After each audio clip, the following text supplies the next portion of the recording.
Welcome to Kannada Tech for VI.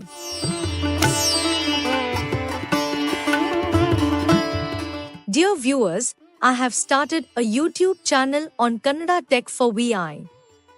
The contents of this channel include the following.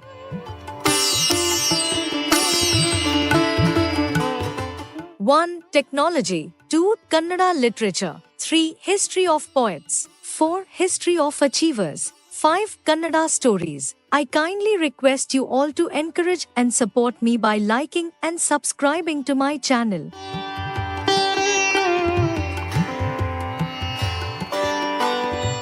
This is specially created for the visually challenged.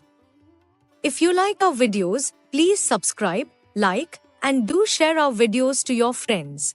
Thank you.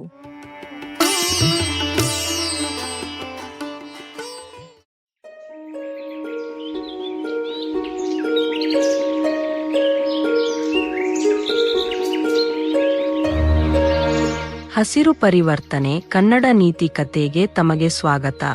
ಸ್ನೇಹಿತರೆ, ಈ ಕಥೆ ತಮಗೆ ಇಷ್ಟವಾದರೆ like ಮಾಡಿ ಹಾಗೂ ನಿಮ್ಮ ಸ್ನೇಹಿತರಿಗೂ ಹಂಚಿಕೊಳ್ಳಿ ಮತ್ತು ನಮ್ಮ ಚಾನಲ್ ಸಬ್ಸ್ಕ್ರೈಬ್ ಮಾಡಿಕೊಳ್ಳುವುದು ಮಾತ್ರ ಮರೆಯಬೇಡಿ.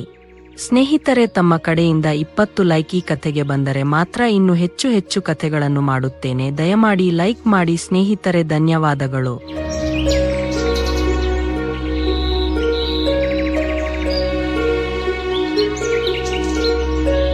ಉಪ್ಪಿನಪಟ್ಟಣ ಎಂಬ ಊರಿನಲ್ಲಿ ಸೋಮ ಎಂಬ ವ್ಯಕ್ತಿ ವಾಸವಾಗಿದ್ದ. ದಿನ ಮರ ಕಡಿಯುವುದು ಅವನ ಕೆಲಸವಾಗಿತ್ತು. ಆತ ನಿತ್ಯ ಪಕ್ಕದ ಕಾಡಿಗೆ ಹೋಗಿ ಅಕ್ರಮವಾಗಿ ಮರಗಳನ್ನು ಕಡಿದು ಅದನ್ನು ಮಾರಿ ಜೀವನ ಸಾಗಿಸುತ್ತಿದ್ದ. ಯಾರು ಎಷ್ಟೇ ಬುದ್ಧಿ ಹೇಳಿದರೂ ಮರ ಕಡಿಯುವುದನ್ನು ಮಾತ್ರ ಆತ ಬಿಡಲಿಲ್ಲ.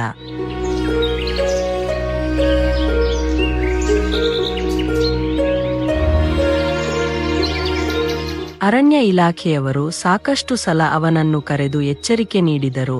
ಆತ ತನ್ನ ಈ ಅಕ್ರಮ ಕೆಲಸ ಮಾತ್ರ ಬಿಡಲಿಲ್ಲ. ಹೀಗೆ ಪ್ರತಿದಿನ ಮರಗಳನ್ನು ಕಡಿಯುತ್ತಿರುವ ಕಾರಣದಿಂದ ಆ ಕಾಡಿನಲ್ಲಿ ಮರಗಳ ಸಂಖ್ಯೆ ಕಡಿಮೆಯಾಯಿತು. ಮರಗಳನ್ನು ಕಡಿದು ಕೊನೆಗೆ ಅಲ್ಲಿ ಕೇವಲ ಒಂದೇ ಒಂದು ಮರ ಉಳಿಯಿತು. ಮರಗಳ ನಾಶದಿಂದ ಎಲ್ಲಿ ನೋಡಿದರೂ ಬಿಸಿಲೇ ಬಿಸಿಲು.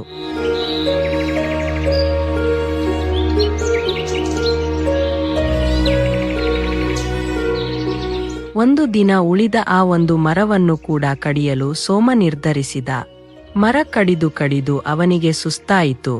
ಅಲ್ಲಿದ್ದ ಒಂದೇ ಒಂದು ಮರವನ್ನು ಕಡಿದ ಕಾರಣ ಆತನಿಗೆ ದಣಿವಾರಿಸಿಕೊಳ್ಳಲು ನೆರಳು ಕೂಡ ಇರಲಿಲ್ಲ. ಆಯಾಸ ಮತ್ತು ಬಿಸಿಲಿನ ತಾಪದಿಂದ ಆತ ತಲೆ ತಿರುಗಿ ಬಿದ್ದ.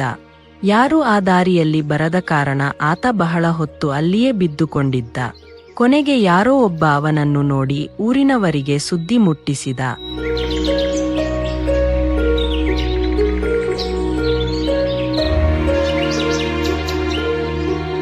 4-5 ಜನ ಸೇರಿ ಸೋಮನನ್ನು ಎತ್ತಿಕೊಂಡು ಹೋಗಿ ಆಸ್ಪತ್ರೆಗೆ ಸೇರಿಸಿದರು. ಅಲ್ಲಿ ಸಕಾಲದಲ್ಲಿ ಚಿಕಿತ್ಸೆ ದೊರೆತಿದ್ದರಿಂದ ಅವನು ಪ್ರಾಣಾಪಾಯದಿಂದ ಪಾರಾದ. ಸೋಮ ಚೇತರಿಸಿಕೊಂಡ ಮೇಲೆ ಆ ಊರಿನ ಮುಖಂಡ, ನೀನು ಮರಗಳನ್ನು ಕಡಿದುದರಿಂದಲೇ ಹೀಗಾಯ್ತು. ಮರಗಳು ಇಲ್ಲದಿದ್ದ ಕಾರಣ ನಿನಗೆ ನೆರಳು ಸಿಗಲಿಲ್ಲ. ಅದರಿಂದ ನೀನು ಕುಸಿದು ಬಿದ್ದೆ. ಇನ್ನಾದರೂ ಪಾಠ ಕಲಿ. ನೀನು ಮರಗಳನ್ನು ಕಡಿದ ಜಾಗದಲ್ಲಿ ಗಿಡಗಳನ್ನು ನೆಟ್ಟು ಪೋಷಿಸು. ಅದೇ ನೀನು ಮಾಡಿದ ತಪ್ಪಿಗೆ ಮಾಡಿಕೊಳ್ಳುವ ಪ್ರಾಯಶ್ಚಿತ ಎಂದನು. ಅವನಿಗೂ ತನ್ನ ತಪ್ಪಿನ ಅರಿವಾಯಿತು. ನನ್ನಿಂದ ತಪ್ಪಾಯಿತು. ಇನ್ನು ಮುಂದೆ ಮರಗಳನ್ನು ಕಡಿಯುವುದಿಲ್ಲ. ಬದಲಾಗಿ ಗಿಡಗಳನ್ನು ನೆಟ್ಟು ಬೆಳೆಸುತ್ತೇನೆ ಎಂದು ವಾಗ್ದಾನ ಮಾಡಿದ.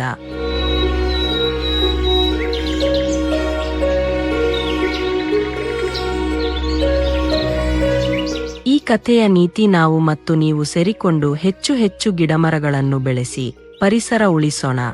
ಮನೆ ತುಂಬಾ ಮಕ್ಕಳು ಹೆರುವುದಕ್ಕಿಂತ ಮನೆಗೊಂದು ಮರ ನೆಡುವುದು ಲೆಸು.